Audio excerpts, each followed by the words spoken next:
welcome to my channel. In this video, I will show you how to make a Lightroom preset for photo editing. First, you will need to open the Adobe Lightroom software, then choose a picture that you want to edit.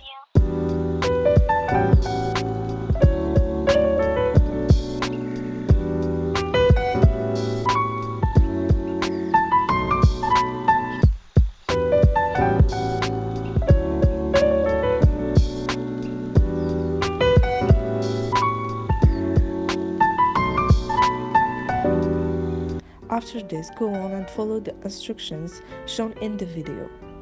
Edit the exposure and light and contrast.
After this, after the settings of each color.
on the right and click create a preset so that you will be able to use it for another picture. Now you can see the before and after, and there is a difference between them. Able to create the preset, don't forget to give us a thumbs up and like to the video and turn on the notifications to get all the news from our channel.